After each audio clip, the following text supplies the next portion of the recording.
Good evening. Welcome to Left, Right and Centre. I'm Vishnu Shom. On the program tonight, more than 40 cases of a new variant of COVID called Delta Plus is now a huge cause of concern. What does this mean to you? On this program, two of India's leading authorities, Dr. Anurag Agarwal, Director of the CSIR Institute of Genomics and Integrative Biology, possibly India's leading authority in understanding and tracking the new Delta Plus variant of COVID, along with Dr. Randeep Guleria, the Director of the All India Institute of Medical Sciences. Can this be the basis of a third wave in India? Next on the show, yesterday we brought you the utterly unexpected story of Jet Airways regaining its wings to fly with new owners. Today, the remarkable story of how the beleaguered Punjab and Maharashtra Cooperative Bank will now be saved, relief to thousands of small investors who saw their savings and dreams disappear. The bank is being acquired by a consortium of the Mumbai-based NBFC Centrum Finance, and the fintech firm Bharat Pay will be joined by Bharat Pay's Suhail Samir and also small investors who've suffered now for 21 months. But the big question, how dangerous is the new Delta Plus strain of COVID? Well, let me go straight across to Dr. Agarwal. Is there anything thus far, Dr. Agarwal, to suggest that Delta Plus may be the basis of a third wave? Mrs. Om, no. At this point, there is no such evidence to suggest that Delta Plus, which is basically a short form for Delta plus a new mutation, of which we are talking about one particular variant or one set, AY.1 and AY.2, has anything to do right now with a possible third wave. I'll stop there for now. Dr. Agarwal, just the numbers from Maharashtra which have just come in, yesterday they had reported 21 cases of Delta Plus. Today that's gone up to 37, right? And these are just the reported numbers thus far. We've seen also a geographical spread of Delta Plus, albeit in very small numbers. Given some of the characteristics, why is there no reason to be extremely worried about where this could be headed? So for every number, we must know the denominator. My institute has sequenced more than 3,500 samples from Maharashtra in the month of June, covering samples from April and May. So we can see that these are very much there, but these would constitute less than 1% of what has been sequenced in a given run. Even in the areas where the numbers are higher, they're still not very high. And very importantly, we've been sequencing samples from the previous month and the current month. So things look stable. Now let me be very clear. Any Delta sublineage is a variant of concern. So when I say this, that we should not be very concerned, what I really mean to say is, for any Delta, what anyway exists in India today, we must be concerned. We must be concerned about the second wave, not ending before we worry about the third wave. But I certainly do not see any reason right now for people to panic regarding Delta Plus being significantly worse than Delta or creating a major third wave in Maharashtra on its own back. We see absolutely no evidence for that. It's roughly as bad as other Delta for the time being. Dr. Guleria, clinically, what are you seeing as far as Delta Plus is concerned? I'm told it affects the lungs more. I'm told that monoclonal antibody treatment is less. It doesn't really work with Delta Plus. Is there anything else, Dr. Guleria, that you're seeing which is of concern? So first of all, we really need to understand that the number of cases currently are very few for us to really say what is the significance in terms of it causing more severe disease, or in terms of the fact that it could be causing a higher mortality, or the monoclonal antibodies may not work. Now, the important thing to remember here is that the number of cases currently are less, but at the same time we need to be vigilant, and that's why it's a variant of concern, because the issue is that we should be lagging behind in terms of action that we need to take in case this variant becomes more infectious and starts spreading. The data is not there to suggest that, but one has to be careful, because if you go back to what happened in the second wave, there was suggestion that there was a new variant emerging, but by the time we really got hold of it, it had really gone out of control and we had a huge surge in the number of cases. Therefore, it's better to be vigilant and be cautious in terms of taking steps so that we don't get caught off guard by this virus as it mutates. But the current data doesn't really support a lot of concern that we have in terms of it causing more severe disease. Yes, that is a possibility. There are three possibilities that need to be explored. One is whether it's causing more severe disease, whether it's more infectious, or whether it has an immune escape mechanism, and therefore the monoclonal antibodies, the vaccine's efficacy, and the chance of reinfection may become higher. Currently, the evidence doesn't suggest that, but our sample is very small. We need to closely observe how the virus, the new variant, behaves in the next few days, and that will give us some idea as far as this is concerned. Okay. So cautious, we have to be cautious, but not really go into a panic mode. Yeah, no, nobody is suggesting panic. But again, exactly as you said, Dr. Guleria, you know, when Delta was happening earlier on, a lot of people said, it's not very big, and, you know, we'll see, and we don't see it expanding, and then it went completely out of control. But be that as it may, and let's just hope and pray that this doesn't become something like that. My next question to Dr. Agarwal is this: by when will we be in a position to say the antibodies work, they work with this efficacy, or they work with reduced efficacy? And in terms of the symptoms of Delta Plus, when will we be in a clearer position to say that a person coming in with these symptoms likely has it, and therefore needs to be treated in a certain way? So let me take it from where Dr. Guleria very nicely left it. One possibility is, of course, of higher transmissibility. Right. The easiest way to look at that is in relation to a previous variant, which is Delta in this case. So what we see in 1 month is that Delta, and we will call it AV.1, just to be accurate, they have basically both gone up. Kappa and Alpha have more or less disappeared.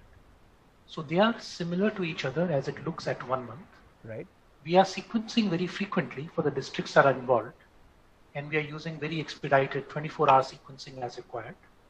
So within this, every week we have more data. As of now, like I said, it is a variant of concern. It is at least as bad as Delta. We don't think it is any less spreading than Delta, but doesn't seem to be faster as of yet. The second question Dr. Guleria very correctly raised, is it more severe? So far, out of all the cases that were there, we have not been able to see. Well, we know every one of those cases by now. They have not been more severe. One person who had severe disease already had significant age and comorbidities. And the last question of immune escape. There have been a few vaccine breakthroughs, but then Delta was also creating a number of vaccine breakthroughs. As the number goes up, we will know more.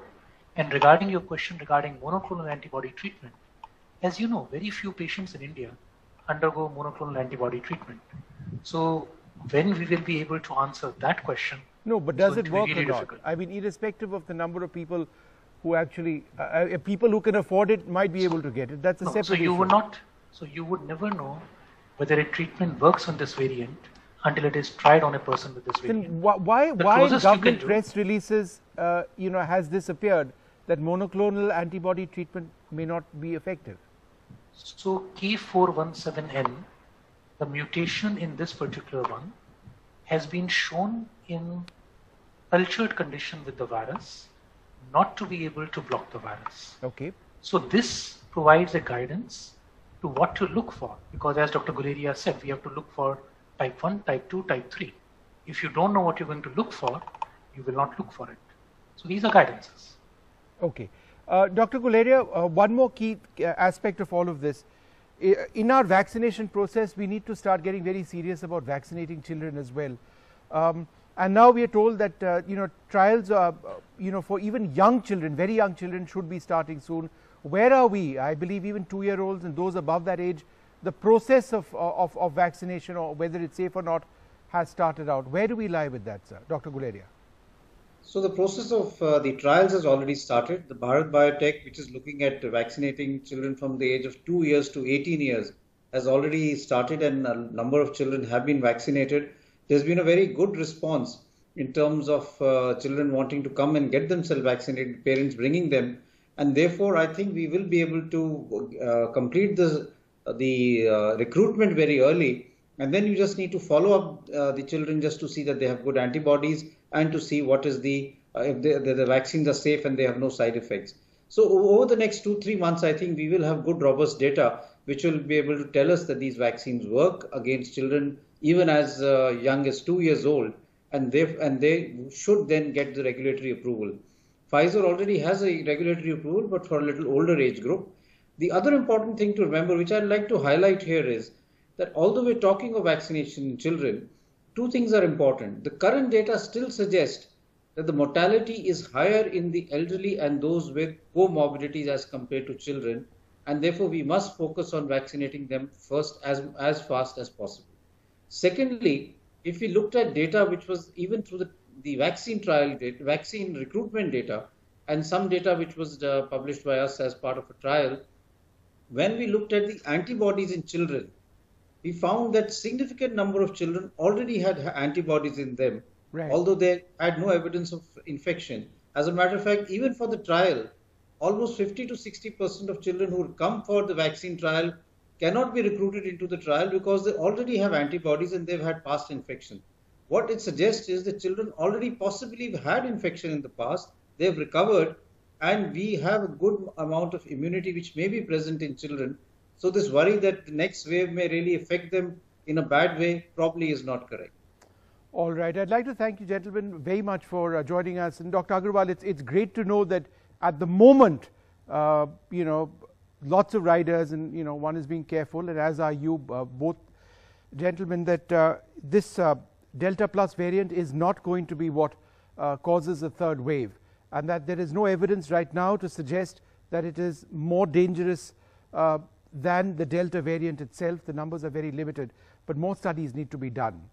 We're going to quickly move on now to another one of our top story. The process of realizing the assets of some of India's biggest economic offenders, whether it's Mehul Choksi or Nirav Radia or Vijay Mallya, that has actually started with banks getting assets worth 9,371 crore rupees.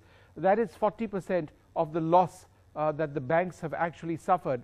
There are several banks who are part of the process of recovering the dues. Now, the Enforcement Directorate has transferred part of these assets directly. That's part of the legal process, and then they will be liquidated. So whether it's homes or other physical assets, the process of getting back money from owed to banks has started.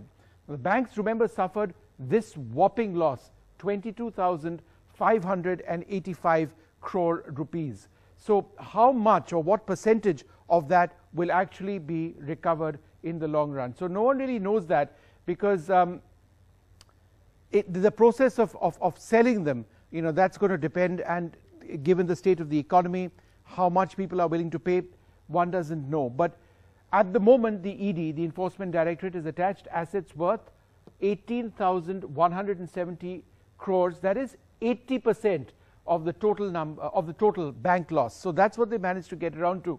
So again, how much will banks ultimately be able to get back? Over 10,000 crores worth of assets in all of this belong to Vijay Mallya alone. Choksi, Modi's Gemstones and Windmill Farm are part of the attachment, and banks will get 6,600 crores worth of shares of Vijay Mallya in UBL. So that's part of the process which is going on. Efforts are underway to extradite Mallya, Modi and Choksi. Some progress in certain cases, not very much progress in other cases. Well, let's move on now to the other big focus that we have on the program this evening, the process of saving Punjab Maharashtra Cooperative Bank. It's a remarkable story because there is a new owner, a consortium, and this brings a lot of relief to families who've been badly affected, who saw their life savings disappear 21 months back.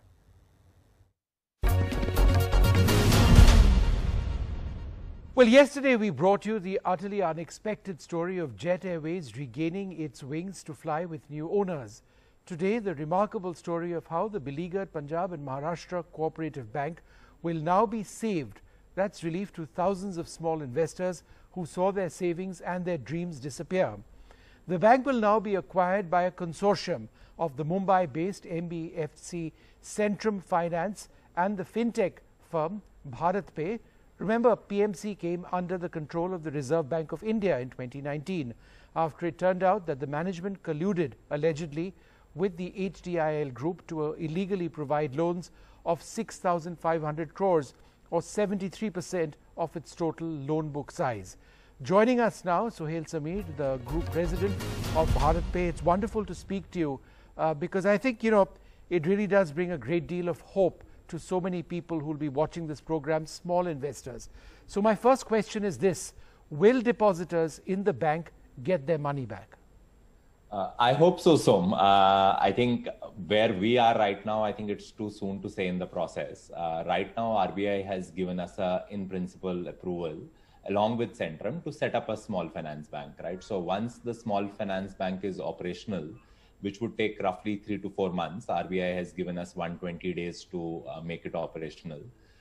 In parallel, they will finalize the reconstruction plan for PMC. And at the end of this, when the SFB, which we and Centrum promote, is operational, they will sort of take the decision on merging the PMC or amalgamating the PMC bank with this, right? So I think it's still like probably a few months before we know the exact answer on the PMC depositors. But all our conversations with RBI sort of seem to suggest that retail depositor interest is paramount, and that's what they will try to protect. So, Sohail, the bank registered a negative net worth of 5,850 crores in financial year 2020.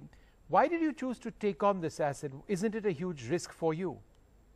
Yeah, it is. But I think at least for all our conversations with RBI, they are doing their best and they are bringing in DIGC to at least ensure that we start with a slate which is not as drastically bad as sort of you are suggesting, right? So, and for us, a fintech company and a NBFC coming together and promoting a bank, it's, I don't want to sort of sound very pessimistic, but it's not like there were millions of banks we could have started with. No, right? I think it's fantastic. And I'll come to that in a moment. But, you made a point a few minutes back where you said that you've been given this 120-day period. Now, Centrum has been given 120 days to convert its operations into a bank. How challenging is that time period going to be? So this has been a few months in the conversation, right? So it's not we've been caught cold here. Okay. I think we are sort of ready. We would hope to actually do this slightly sooner. This includes some approvals from lenders at Centrum to convert into a bank. So that may take a bit of time. It requires probably end audit from RBI to declare the final fit and proper and actually give us the final approval. That may take a bit of time, but in general, I think these timelines are workable, and we are hoping to sort of wrap it up sooner rather than the 120th day. There was this interesting quote from the Business Standard, and let me repeat that quote. This, a statement in an article which said, BharatPe, a barely 3-year-old payment startup, is going to be the half owner of a bank in India, a prize that has eluded many of the country's pedigreed tycoons. How did you manage to do that? No, I think RBI has been in touch with us for many years. They see the business we've done.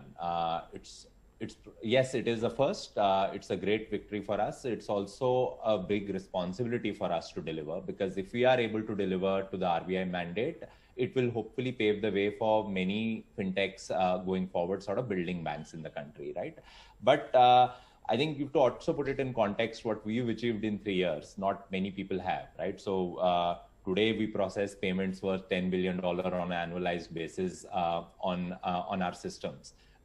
Most of the banks sort of don't do it on UPI and POS systems, right? So we've overtaken in 3 years a completely homegrown company has overtaken Google Pay on the UPI peer-to-merchant payments, right? That doesn't happen by fluke, right? It's taken a lot of effort in thinking through what do we want to do and sort of executing that on the ground. And sort of RBI took notice of that, right? And with Centrum, we have sort of a credible partner. Jaspal and his team ran Stancy for Asia in the past. They've run NBFCs for a couple of decades. I think the combination of us provides us both the conventional sort of lending capabilities and branch operation capabilities. And with BharatPe coming in, provides us sort of the digital capabilities to actually make hopefully India's first truly digital bank, right? And we've been talking neo-banking for a while in the country, but this is sort of first test of whether someone can come and actually execute that on the ground versus just providing credit in acute form. Tens of millions of India's small retailers have always relied on, personal equations with wholesalers for credit. that's the way an entire system affecting the lives of so many has worked. It still works that way. Yeah. How critical is it to bring in this group into the ambit of formal lending? Obviously, the people come into the tax network, that serves a national priority. But there is a great deal more reliability in bringing in small investors and borrowers into a formalized bank network. So how is this effort of yours also a part of that goal?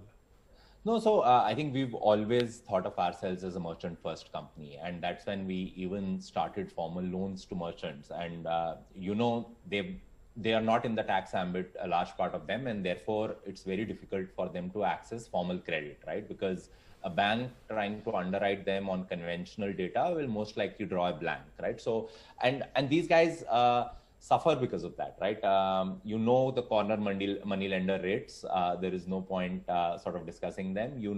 Most of those loans are securitized, and beyond a point of time, security runs out. And therefore, these guys can't grow their business, right? So I was talking to a journalist a few days back, and he told me, he made an interesting line. He said, "Dukandar dukaan nahi desh chalata hai," right? So, and it's sort of resonated with me. And our job here is to ensure we operate as a merchant first sort of company as BharatPe, and really meet the credit as well as sort of the investment needs of these guys, right? And that's sort of the purpose we've stuck to, and that's sort of hopefully the purpose we'll stay by as we go ahead.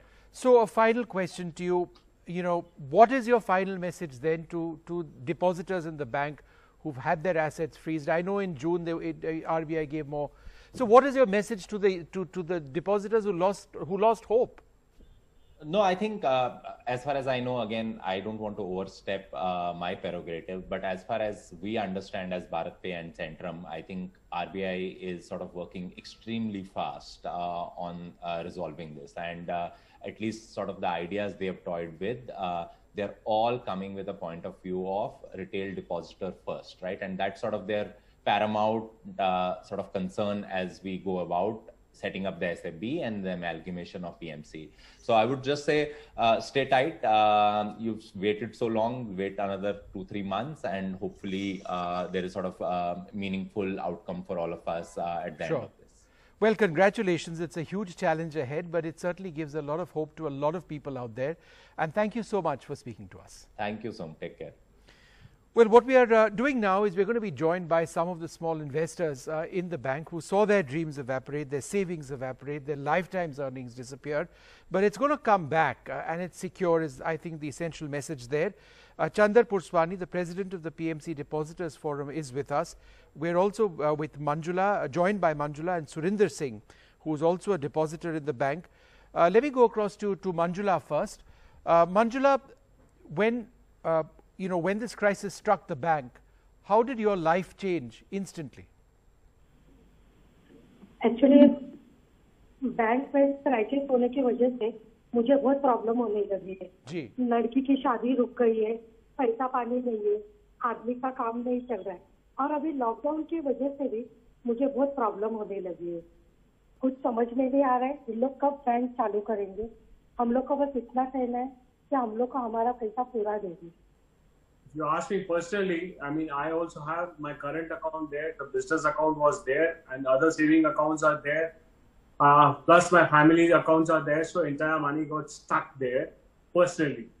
Now, coming to the 9 lakh depositors who are there, we have been suffering since last 21 months. We have been running from pillar to post. I welcome this, what RBI has done. At least now they have given this thing to Centrum and BharatPe, and they are going to infuse certain amount of funds. But what we required was the depositors want the money. They cannot face any more stress and strain because the people have died here. There are 159 PMC family members which we have lost. So everybody is facing such a stress and strain. Now again, we have to wait for 4 months. It would have been better if the amalgamation would have also been there, and RBI should have supported, saying that each and every retail depositor is protected, which RBI always says. That's what we wanted from them. So I mean, from all of the depositors whom I represent, this statement I would love if Shaktikanta Das could give the statement saying that each and every depositor is safe and secured. That helps us, because then the people will not panic and they will relax. We will not have further deaths. But are you That's relieved what my request would that be. this nightmare is going to end in 3 to 4 months? That's exactly what what we were told on this program. Is, what Sohail Sameer says. At present, the situation is like that with the depositor. There are a lot of depositors who don't have money to even, run their livelihood, which is very difficult. They are going to, the temple, the gurdwaras, and etc. Trying to beg the thing. So that is the dignity of the senior citizen which is left. Senior citizens who had parked their money, all the retired funds was parked in PNC. They have living on the interest. How do they live for another 6 months? My question is that. I How think will that's they a very valid survive question. for 6 months? It's certainly a very valid question, and it is a nightmarish time that all of you have had for 21 months. One can just hope that this works out in a finite period of time and you can access those funds once again. Thank you so much for sharing that with us.